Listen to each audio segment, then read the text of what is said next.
All right, everybody. How about we get ourselves to a race? How about we load on up and roll out to Mason-Dixon for a gambler's race? It's gonna be the only other race we get to try to do before we head to MIR for the Footbrake Feast, November 17th, 19th. Brought to you by FRBR. Great guys. So let's load up and go, man. We'll see you at the track.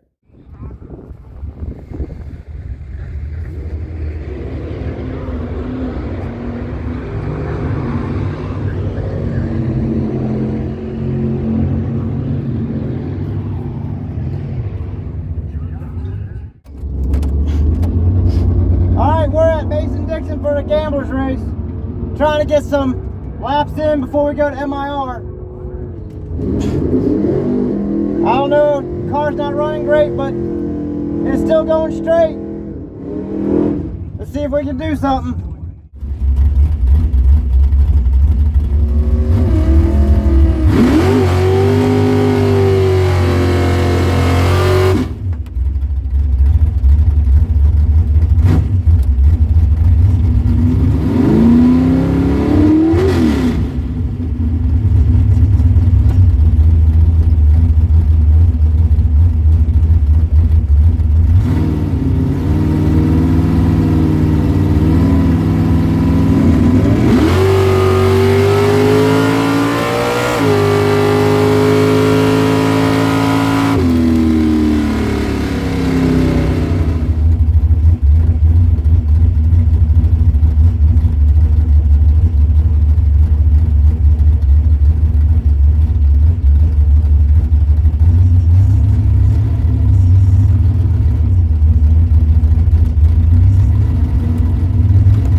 Well, I reckon it's time to put a dial in on her.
Well, you know we're going to try again for the buyback.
Wait, what? Oh god, it's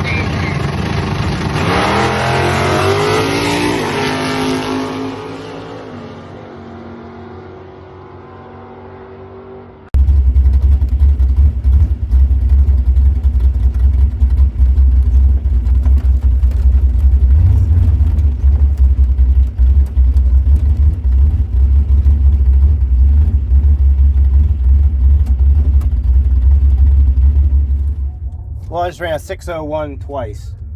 I just can't go green now. Right back to my old problems. Oh well.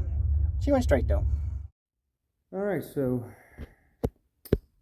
we went to Mason-Dixon for a gambler's race. So we could finally get the Camaro in a actual competition race.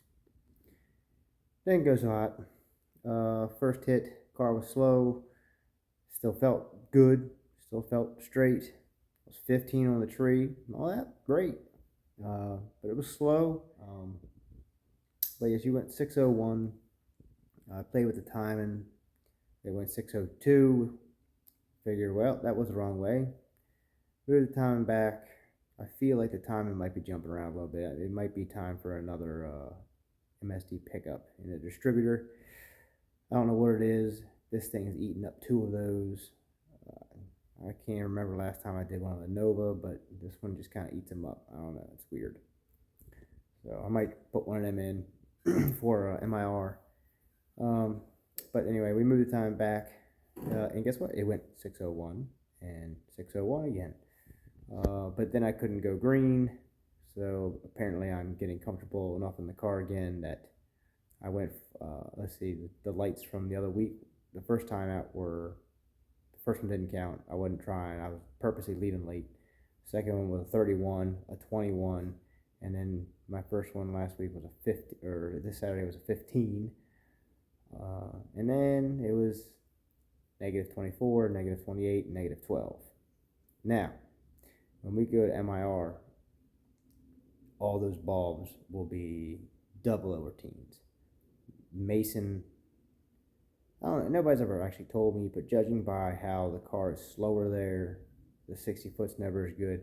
I really believe the rollout at Mason-Dixon is a little shorter. All the other tracks I go to, I can hit the tree and be normal, same spot all the time. As soon as I go there, I'm 20 red. I end up having to come down to 1800 RPM and give it more travel just to not go red. So, since my next race is MIR, I'm not worried about the red lights. They should be right where they need to be. Now, the problem we had, the oil pressure. It's good times. Man, we had 60 pounds of oil pressure.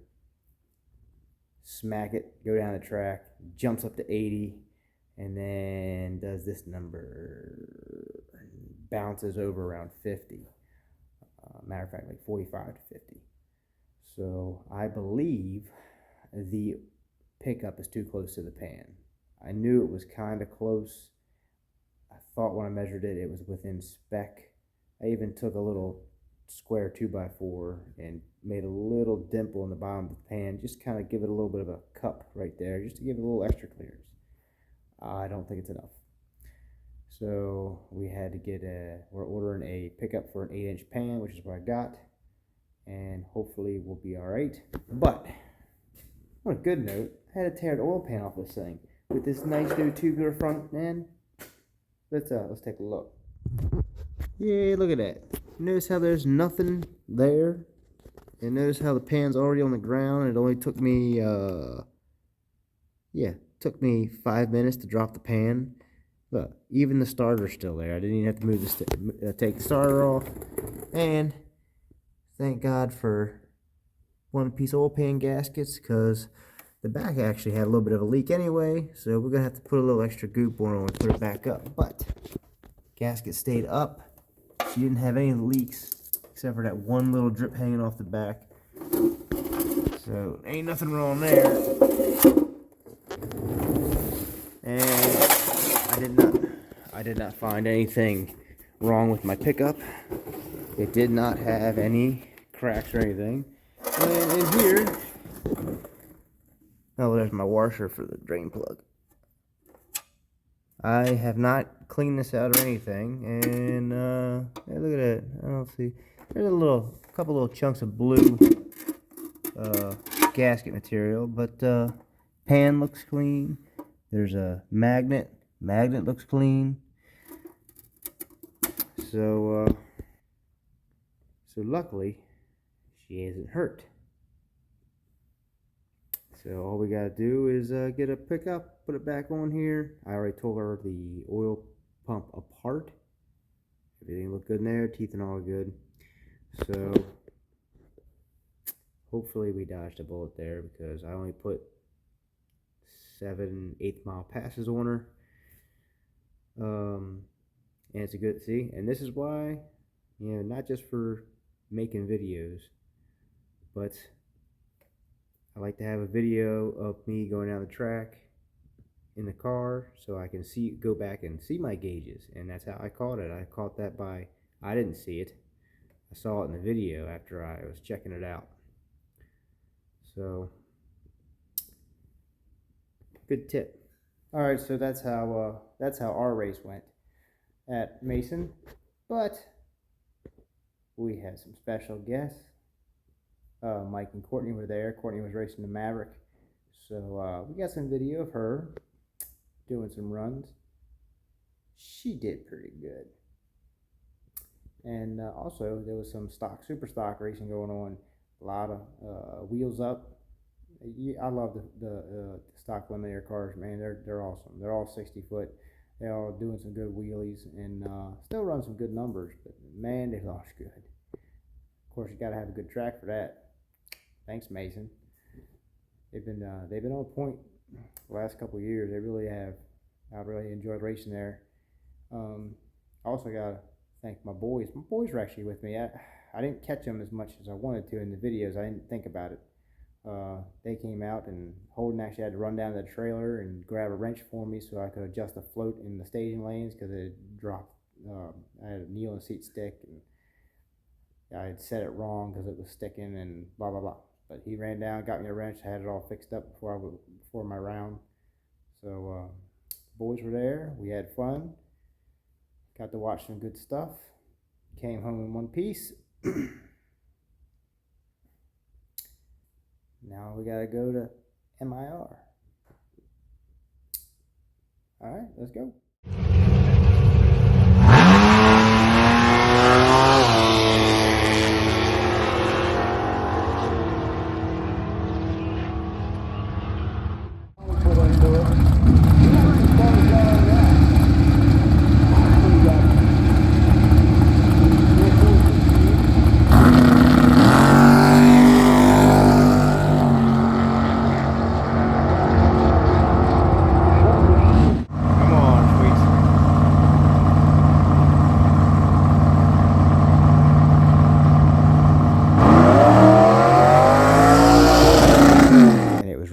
that boy realized he done messed up.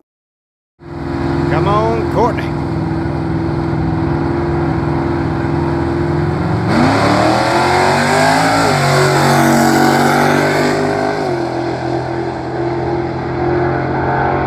Oh, God dang. Dead on, that tree looked good. And that, ladies and gentlemen, puts her in the final. Courtney in the final.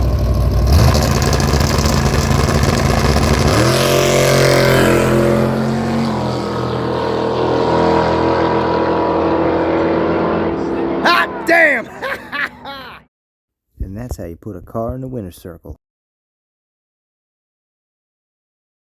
Now it's just time to have some fun and hang some hoops.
Now it's time for the final for the stock super stockers. Oh,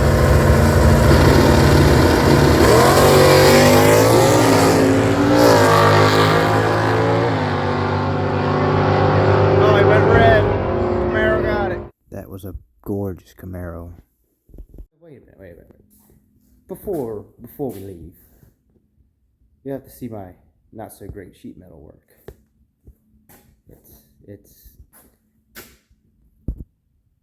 It's there. Got the fenders on. The top piece is still the fiberglass. I was able to get that bolted on. I have a valance on there. Got the metal valance. I made two brackets. Put a little nutsert in there. Made two brackets to hold it all together. She's pretty sturdy. So, kind of looks like a car again, right? Kind of. It's getting there. The hood mount kit just came in today. Maybe we have a hood at MIR, maybe not. Oil pressure takes precedence. Okay, now, I'll catch y'all later.